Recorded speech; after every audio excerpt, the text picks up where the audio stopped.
nós entregarmos nossos fardos a Cristo. O que é que a gente está trazendo de muito pesado? Às vezes as preocupações mesmo, a própria saúde, que a pessoa às vezes se preocupa tanto com a saúde que perde a paz, né? E no fundo o que o Senhor quer nos dar a paz, quer nos dar a verdadeira, o verdadeiro descanso, digamos assim. Então, para a gente começar bem com essa palavra, né, do Evangelho, em que nós somos convidados a repousar. E o que a gente for conversar aqui, que seja de fato uma ponte para esse descanso, para aquilo que Deus quer para cada um de nós e para os irmãos que estão nos acompanhando aí de casa. Muito interessante essa sua colocação, padre, a respeito da ansiedade e da depressão, né, que são... Antigamente não se falava disso, né? Achava que isso era uma frescura, né? A verdade é isso.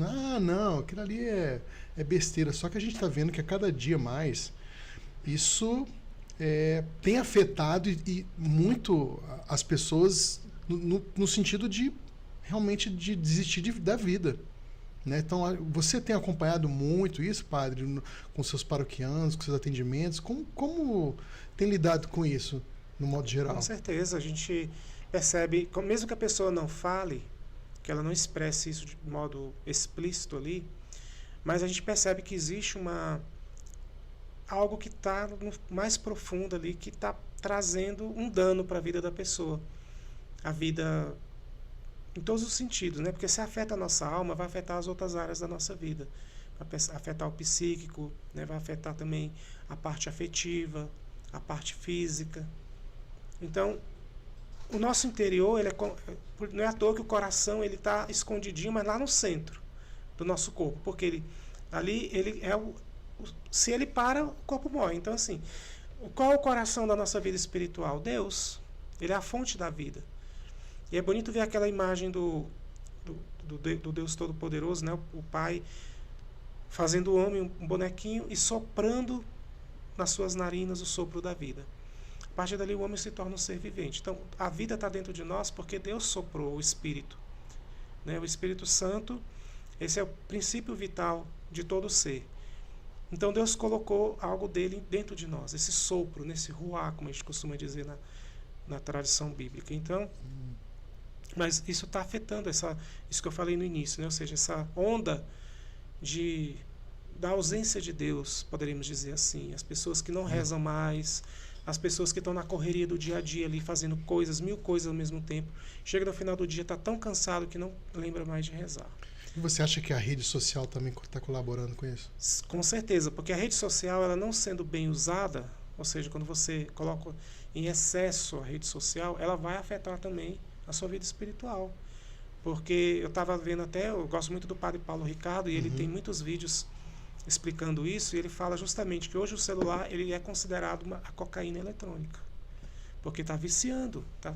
E o efeito das redes sociais hoje é como se fosse uma droga mesmo, uma cocaína que está ali, você tem que estar sempre vendo para encontrar uma alegria, uma satisfação. Isso a gente tem que falar abertamente, porque as pessoas às vezes acham que não, mas... Não dá para romantizar esse tipo de coisa, né? Não dá. Então, é sério, é muito sério. Ainda mais se você coloca as crianças para acessar isso, que a criança ainda não tem um discernimento. Então é preciso colocar limites. Então os pais, sabendo disso, precisam eles mesmos colocar limite, mas também evitar que seus filhos acessem de forma, exagerada, né? Extrapolando os limites mesmo daquilo que seria o saudável no uso da rede social, da internet, assim por diante. Com certeza, na sua época de infância não tinha celular. E por falar em pais, em família, como é que tudo começou, padre? Como é que foi essa sua história, essa sua transformação, a sua vocação, o seu chamado? Como é que era a sua família de origem? Como tudo começou? Então, eu sou o primeiro de 3 filhos, né, do senhor João e da senhora Edileuza. Meu irmão esteve aqui semana passada com a Carol, que é minha cunhada. Chicó, né? Isso aí. Você fala Anderson, ninguém sabe quem é. Ninguém sabe, ele fala assim, Chicó, valeu, ele veio, Chicó. Olha aí, exatamente. Muito bom. Então, assim, eu sou o primeiro, né, o primogênito, e meus pais são cearenses, vieram do Ceará na década de 70 para Brasília. E eu cresci... Fortaleza mesmo? São de Quixadá. Quixadá? Cidade de Quixadá, fica a 120 km de Fortaleza, né? No interior ali do Ceará. E já fomos várias vezes no Ceará visitar os familiares que estão lá e tudo mais. É uma alegria. pode ser que no futuro não muito distante eu volte lá e os parentes de lá que estão nos vendo, pode ser que aconteça, né, essa ida lá para a gente matar a saudade desse povo amado. Então, eu nasci em 74, né? Tenho com 51 anos hoje, sou do dia 22 de março de 74. E eu sempre fui muito calmo, muito tímido. Uma característica da minha personalidade é a timidez. Sempre fui muito tímido, até de modo exagerado. Mas isso foi sendo trabalhado ao longo do tempo, principalmente quando eu, dentro da igreja, fui entrando em movimentos que me estimulavam a trabalhar essa timidez. Então, a primeira coisa foi a catequese. A catequese você tem que falar em público. Não adianta. Você tem como fugir, não. Não tem como fugir. Então, isso já começou a me mostrar que é possível sair dessa timidez. Minha mãe, catequista, hoje continua sendo catequista, mas ela foi meu norte nesse sentido. Que eu senti uma vontade de ser catequista tão grande na época, que eu falei, mas eu quero ser catequista. E ela disse, vai lá que você consegue. De qual idade nessa época? Eu devia ter uns 17, 18 anos, por aí, 19, uns 16, 17 anos. Né? Quase uns 18 anos, não lembro muito bem a idade, assim, mas era nessa média de 17 a 18 anos. E aí eu fiz a catequese, aí o padre chegou na paróquia. Nós não tínhamos um pároco lá na paróquia, que era a Capela Mãe da Divina Providência no Pessu. E aí chegou um padre em 94, o padre Josias, que é a quem eu tenho um carinho, e foi nosso pároco lá e estruturou tudo, né? Padre Josias, por acaso, só um parênteses aqui, é um que ele era capelão do Marista? Exatamente. Trabalhei com ele. Exatamente, ele mesmo. Ele é espetacular. E hoje, aliás, onde é que ele está? Tem tempo que eu não vejo. Ele está em Sobradinho, na Sobradinho? paróquia Nossa Senhora de Fátima, em Sobradinho. O Padre Josias é um querido. Nossa, eu trabalhei na pastoral junto com ele, então era muito legal. Pois é, então assim, ele faz tempo isso. Deixou esse legado pra gente, né? Mas tudo começou, esse desejo de ser padre, começou que na casa dos meus pais tinha uma revista chamada Família Cristã. Uma revista muito antiga, não sei nem se ela ainda é editada hoje. E nessa revista tinha várias propagandas vocacionais. E acho que alguém deu para minha família essa revista, porque a gente não tinha assinatura dela. Mas eu ficava folhando aquela revista e tinha lá, você teria coragem de dar a sua vida totalmente para Cristo? Umas perguntas provocativas, né? As congregações já conhecidas, franciscanos, e assim vai, paulinos, né? Essas congregações mais estabelecidas e tudo, de muito tempo.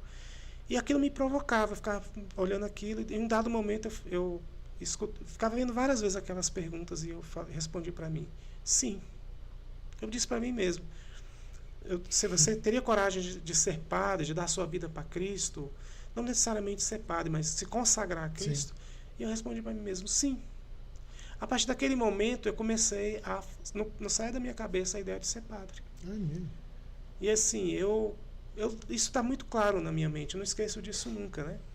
Pode ser o tempo que for, eu não vou esquecer, porque foi a origem. Foi muito forte isso. Exatamente, então. Uma experiência muito forte, né? E aí o padre chegou, aí o pessoal já tinha uma certa ideia de que talvez eu fosse padre, porque eu era muito envolvido, era muito empolgado na paróquia, tinha ali um engajamento na paróquia muito intenso mesmo, né? Sempre gostava de participar e tudo.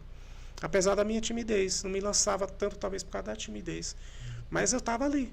O que precisasse de mim, eu estava ali, na catequese, liturgia. Depois veio a renovação carismática. Aí com a renovação carismática, Deus deu um empurrão assim, mais forte para poder me lançar naquilo que é vencer a timidez, né? Então, aí em 95, eu entrei para um seminário chamado Seminário Menor, aqui em Brasília, aqui na Asa Sul, na Bom Jesus, paróquia Bom Jesus, ali na 601 Sul. Fiquei 3 anos ali. Então foi um processo, às vezes difícil, porque eu tive sempre um pouco de dificuldade nos estudos, né? Reprovei vários anos do 2º grau e tal, aquela coisa. Mas Deus foi dando a graça, né? Eu me entreguei a Ele, precisei fazer um supletivo para finalizar o 2º grau e tal. Ô padre, eu vou te interromper, sabe por quê? Um passarinho me contou aqui que a vocação de ser padre também teve coisa a ver com o seu avô, da sua avó. Não teve, não? Que queria um filho padre? Minha avó materna, minha avó paterna, na verdade, né? A gente tinha mais contato com ela, então ela morava no Gama e tudo. E ela sempre falava isso. Ah, se meu filho... Ela falava assim para os filhos. Se meu filho fosse padre.